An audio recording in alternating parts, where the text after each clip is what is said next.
One, and thank you very much for the invitation to speak on this 7th annual conference on recurrent pregnancy losses and human reproduction. I hope in the future we will be able to hold this meeting in person, but for now I will virtually present to you on a topic on the use of 3D ultrasound in reproductive medicine and surgery. Now, my name is Sotirios Saravelos, and I'm based in London out of Imperial College. And I'll be able to share with you work from both Imperial and Hong Kong, where I have previously worked. So, where can 3D ultrasound help us? Well, it can help us with the workup, it can help us with the treatment, and it can help us in early pregnancy. And that's for all patients with either repeated miscarriages or infertility. So let's break this down into each category. I won't go too deeply on each of those because there are some lovely lectures about individual categories of assessment, such as congenital abnormalities. But let's go through them briefly one by one. So workup, we can look at congenital anomalies with more detail. And there is a published consensus from ESHRE and ESCA on diagnosing female genital anomalies or uterine anomalies. And when we co-authored this a few years ago, we performed a literature review and found that the accuracy of 3D ultrasound was so high that actually it can be considered a gold standard for diagnosis. Now, of course, endoscopy, such as hysteroscopy, laparoscopy, has a role, of course, for treatment, but in terms of diagnosis, for more complex cases where MRI may also have a role. But the first and gold standard, based on the evidence that we have, is that 3D ultrasound is the modality of choice. And this is how you can assess a normal uterus with 3D ultrasound. You can look at the coronal plane. You can actually make a model and show the patient the model versus a model you may have in the clinic. And the diagnosis happens at the bedside with the patient there and the patient seeing their own findings live. And rather than a radiologist, you can have a gynecologist go through your images. Now, when you have abnormally shaped uteri, you can show the patient their shape. And if they have a septate uterus like this, you can show them their picture versus the diagram. Or if they have a bicorporeal or didelphys uterus, a double uterus, you can show them their image versus a diagram, or a unicornate one. And you will be able not only to get an accurate diagnosis, but you will be able to convey the information to the patient at the same time in a one-stop clinic fashion. Now, you can find very abnormal uteri. So this is a Herrling-Werner-Wunderlich syndrome, or Ochivera, obstructed hemivagina, or an ipsilateral renal agenesis. I scanned this lady at Fuxing Hospital of Beijing, and with 2 3D scans, one of the uterine body and one of the vagina and cervix, you can actually see what is a very complex anomaly quite clearly. She has basically a bicorporeal-shaped uterus with a complete septum. And this is the left horn, this is the right horn. Here, you can see there is fluid within the cavity, and this is the vagina. So this is the cervix at the bottom and the vagina, which is filled and obstructed. And of course, we can operate on these cases, release the obstruction, and join the uteri if necessary. And this is without MRI, without endoscopy, in terms of diagnostics, just with 3D ultrasound, which is now readily available. You can see also commonly missed abnormalities or misdiagnoses, such as the accessory and cavitated uterine masses. So this lady here was diagnosed with a rudimentary functional horn. She had cyclical pain since menarche. And on 3D, you can see there is an ostium here, an ostium there, the cervical canal, and this extra body here with endometrial tissue. Now, it cannot be that a woman has 1, 2, 3 horns or ostia. So, of course, this is a normal uterus, and laterally, and that's where these accessory and cavitated masses often appear, laterally, you are able to see this extra mass, which we operated on laparoscopically, but I've also heard of colleagues of mine at King's College London try to burn the inside with ultrasound guidance and alcohol or ethanol sclerotherapy. So more of these will be picked up the more 3D scanning we do. Now, when we move on to polyps, 2D ultrasound should suffice to pick up a polyp, but with 3D scanning, sometimes you can map it or even confirm the diagnosis. And this is a case of a very small polyp. Whether it's significant in miscarriages or fertility is not necessarily clear, but of course, any foreign pathology, the patients and the clinicians prefer to treat before embarking on further fertility treatment or pregnancies. Now, the addition of saline makes ultrasound in 2D and 3D an even more powerful tool. And here some of my colleagues have published years ago a meta-analysis showing that the saline infusion makes the accuracy of scanning as high as hysteroscopy. And that is incredible. And here you can see a video where I have inserted a little catheter here and injected some fluid. And you can see a polyp is very clearly seen on 2D. On 3D, you can map it, show it to the patient, decide whether you want to do this as an outpatient or procedure or under general anesthesia. And of course, you can see why the diagnosis is as accurate as a hysteroscopy. Now, we also performed some virtual hysteroscopies where we try to render in 3D the volumes in the same sequence as a hysteroscope would go through the womb. And you can see how you can map exactly where the location of the polyps are and visualize how hysteroscopy would see. And then again, moving on to something very hot and sexy as topic in fertility, fibroids. Same goes for fibroids.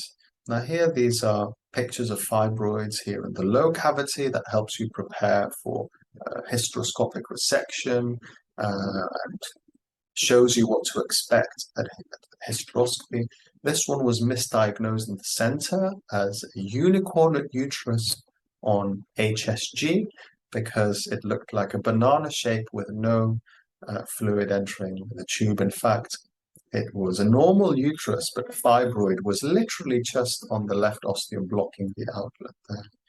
And of course, this is a case on the third picture here with a twin fibroid that is abutting the cavity, but is far away from the implantation site.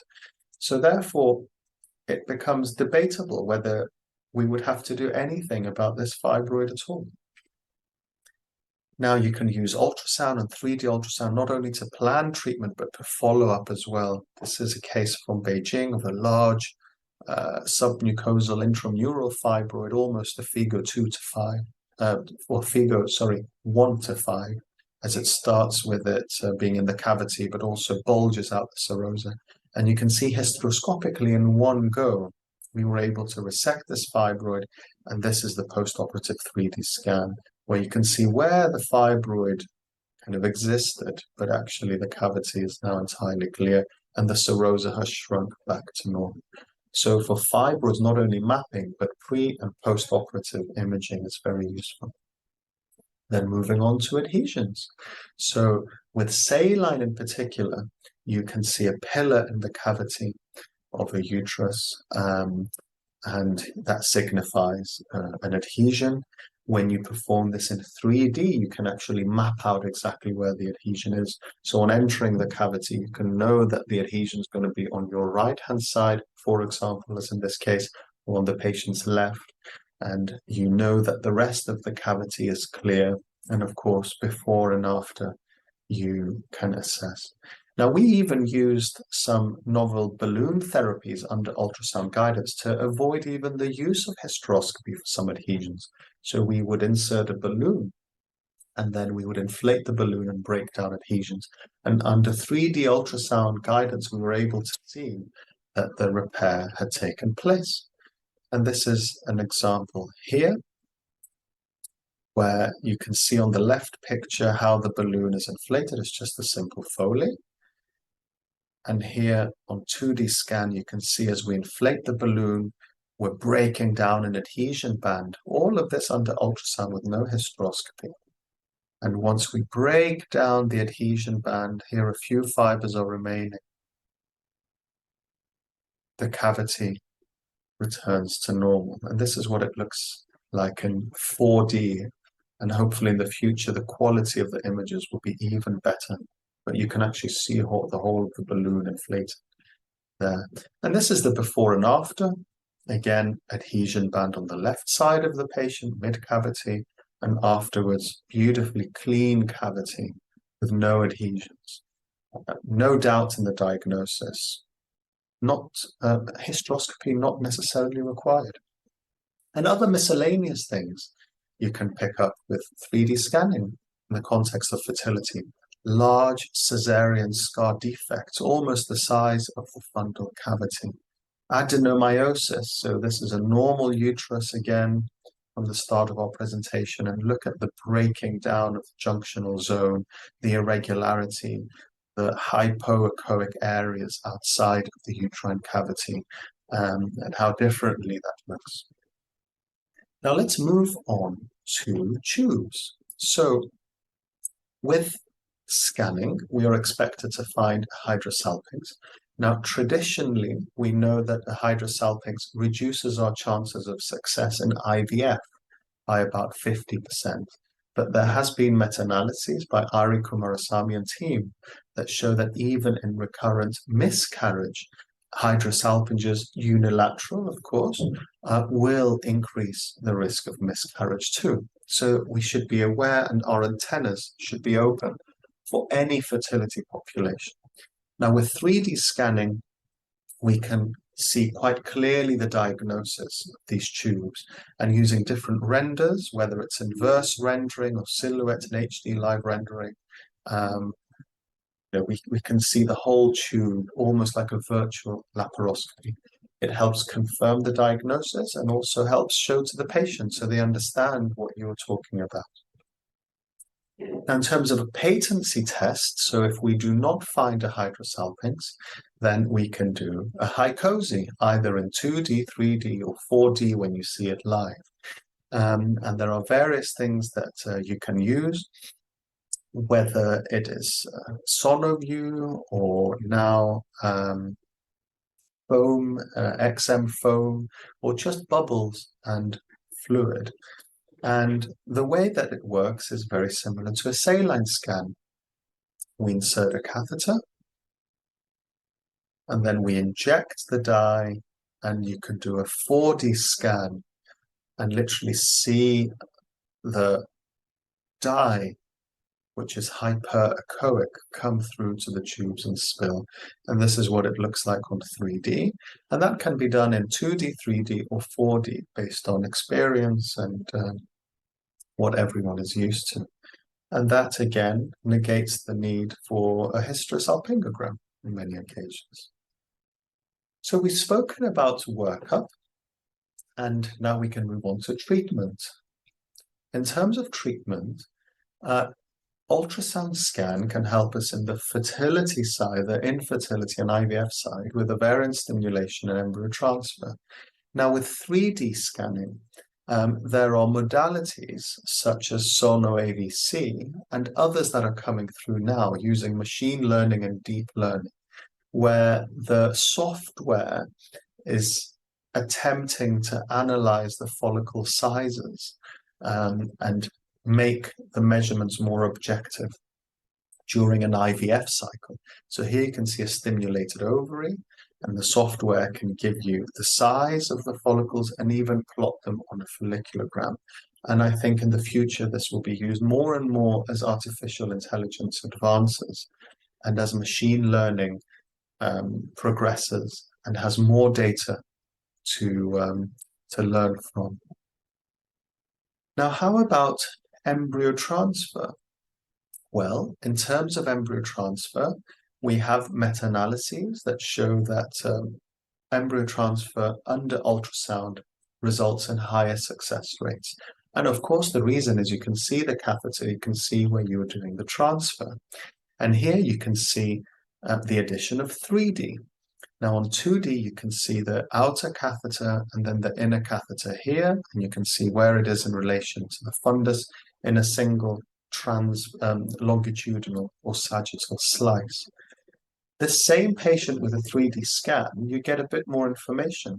So you can see that the catheter is bouncing off the lower left segment of the uterus or at the junction with the internal os, then bounces off, and actually you can aim for the catheter right in the center of the cavity there.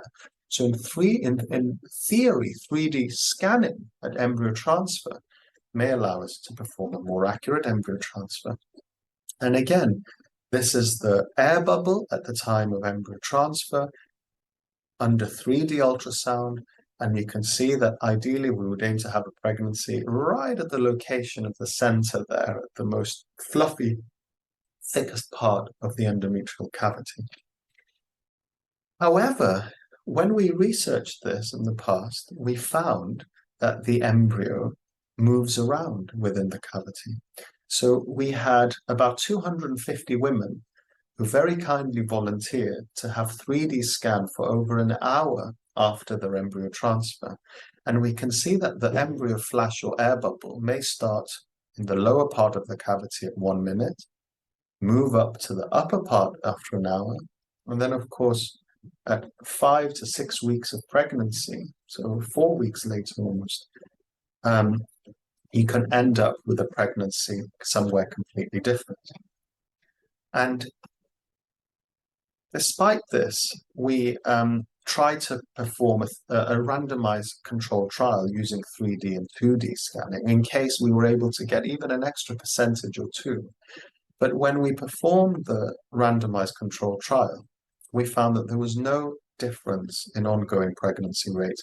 And we do believe it's likely due to the fact that the embryo moves around within the cavity, irrespective of whether you've used 1D, 2D, 3D, 4D, or 5D for your embryo transfer.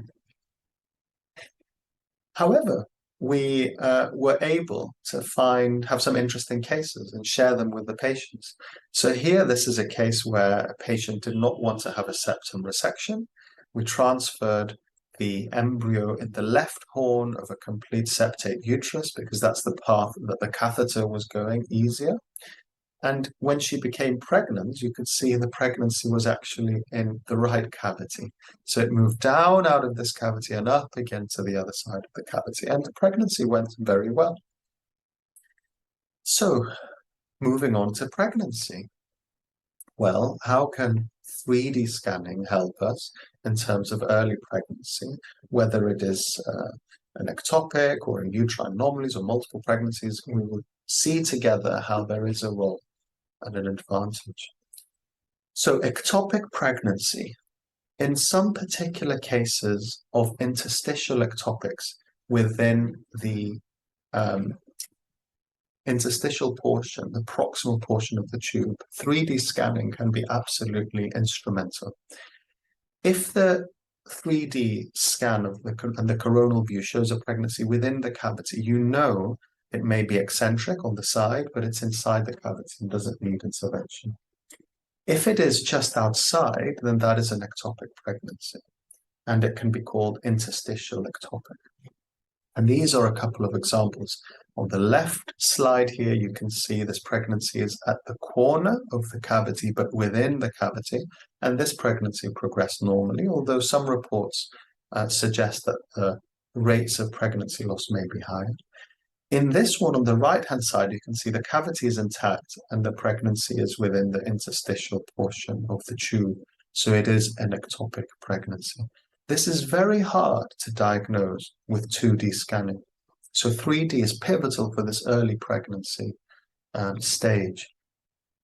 You can also use 3D to help you in complex anomalies or kind of complex pregnancies, let's say. This on the left is a patient who had an IUI, so intrauterine insemination with ovulation induction, where there was a dominant follicle in both ovaries, and she had a pregnancy from either side, it seems.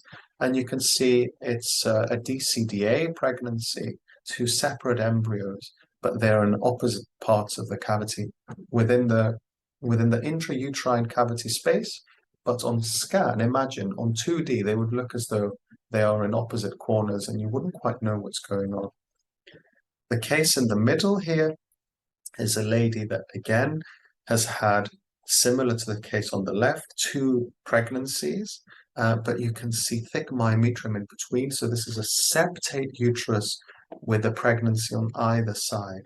This was referred to me as a heterotopic pregnancy with an ectopic in the tube and one in the uterus.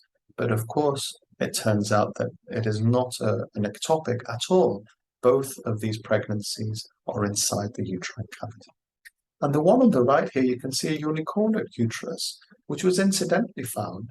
I, out of hours, performed a 3D scan on this lady, and you can see quite clearly that this is a unicornate uterus. Of course, it is important because it has implications for preterm delivery. We would need to follow her up in pregnancy more carefully, monitor the cervical length, etc. And then finally, pregnancies in patients that have fibroids. We all struggle in fertility with the topic of fibroids. Which fibroids to remove, at what size, at which location. So very often I say, if a patient has a fibroid and is pregnant, we should very carefully map out where the fibroids are and do they seem to be causing any issue. And here you can see there is a pregnancy very happily in the cavity and a fibroid adjacent. It has a few millimeters distance, it is away from the residual reaction, and it is not indenting the cavity, not causing a subchorionic hematoma. And actually, this pregnancy progressed entirely normally. So you're able to see if a miscarriage occurs, whether the fibroid is likely to blame. In this case, if there was a miscarriage, I would be most likely tempted to try and figure out whether this was an aneuploid pregnancy or a euploid pregnancy. So remember, during pregnancy, always scan very carefully. Don't just measure the CRL or the sac. Look around. Are there abnormalities in the uterus? Are there fibroids? Where are the location? What is the relation to the pregnancy? So in the future, if there is a complication, we would have this additional information. And finally, multiple pregnancies. If you're doing IVF, for example, you would be able to catch all the pregnancies at an early stage. And you can see here a DCDA pregnancy of two separate gestational sacs with two yolk sacs. Here, very clearly, you can see one gestational sac and two amniotic sacs. So this is a monochorionic diamniotic pregnancy. And this one on the right is a lady I did a single embryo transfer for, and she was scanned by a colleague who said, wow, I think there are twins. So resulting from a single embryo. And when we scanned her together and did a 3D scan, we actually discovered that there were three. So it was a monochorionic but triamniotic pregnancy with three yolk sac and three amniotic sacs. And we ran a literature review at the time and found that there were 20 or 30 or so of these in the world, and one case of a single embryo transfer leading to quadruple pregnancy. So applications for 3D ultrasound across all range of fertility, whether it is the workup, the treatment, the success, or the complication, there is a role throughout the whole part of the journey. So I would encourage all my friends and colleagues to try and use the arsenal that we have in our equipment. Nowadays, almost every ultrasound scan will have high definition and 3D capabilities, and I believe it can make a big difference to our patients. And also, I think often we don't think about this a lot, but it can help in the satisfaction of the patient, seeing the pregnancies clearer, having a diagnosis that they can understand. And I think 3D scanning can certainly help in that respect too. So with that, I would like to thank you so much for your attention. And I look forward to seeing everyone, not only just virtually, but in person in the future.